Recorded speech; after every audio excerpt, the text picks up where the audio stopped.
Okay, next in my series of college basketball previews, I'm going to talk about the Iowa Hawkeyes. Now, if you've known me for any length of time, you know that I'm not an Iowa fan.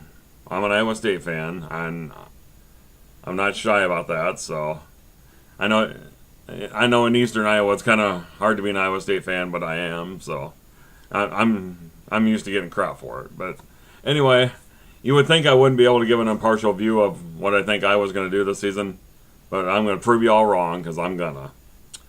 Last year, this team won 18-17. They won 8-10 in the Big Ten, and they got to a tournament.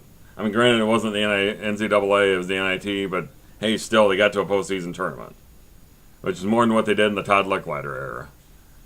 They got to the second round of the NIT where they got beat by Oregon 108-97. Key loss on this team is Matt Gatens. He scored over 15 points a game. He was their leading scorer last year, and it's kind of a big loss for this team.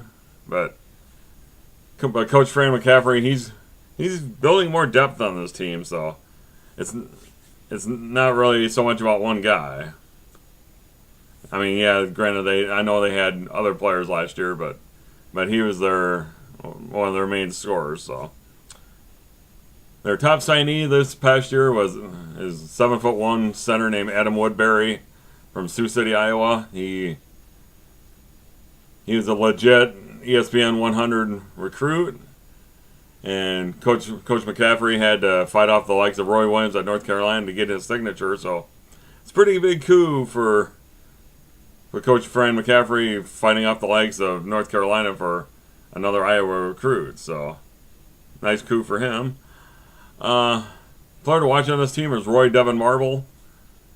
You would expect that he'll pick up some more of the slack that's left by the departure of Gatens, and most people my age, they remember his father, Roy Marble, who was a star with the Hawkeyes back in the late 80s, or mid to late 80s, and I thought he was a good player myself. So this team's really made strides in the last few years, ever since Steve Alford left for New Mexico, and then the ill-fated Todd Licklider era.